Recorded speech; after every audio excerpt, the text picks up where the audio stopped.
ئەوڵێ نەمانی پەیوەندی خەڵکە لەگەڵ خاک، ئەوێ بڵێ نەمانی پەیوەندی خەڵکە لەگەڵ ئێمە، لەگەڵ ئەحزابی بۆژووە ناسیۆنالیزمی کورد، لەگەڵ یەکێتی و پارتی.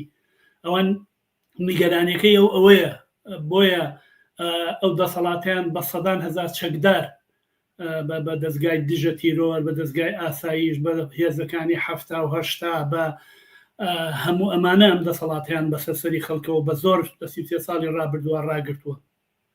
ئەوەی کەوای کردووە کە خەڵک بێئیعتیماد بێ، سیاسەتی 33 ساڵی ڕابردووی برسیکردنی ئەم دوو حیزبەیە بەرامبەر بە خەڵکی کوردستان کردویانە. خەڵکێک کە 150 ساڵ لەمە و پێش کۆمەنارەکانی پاریس وتیان وڵاتی ئێمە ئەو سەرزەمینەیە کە ئینسانتیایە ئازاد بێ و کارتیایە ئاوەڵە بێ. بەشی هەرە زۆری خەڵکی کوردستان لە 1990 خەڵکی کوردستان نەکارێکی شەریفانیان هەیە بیکەن و نە سەرزەمینەکەیان سەرزەمینێکە کە ئینسانتیایە ئازاد بێ.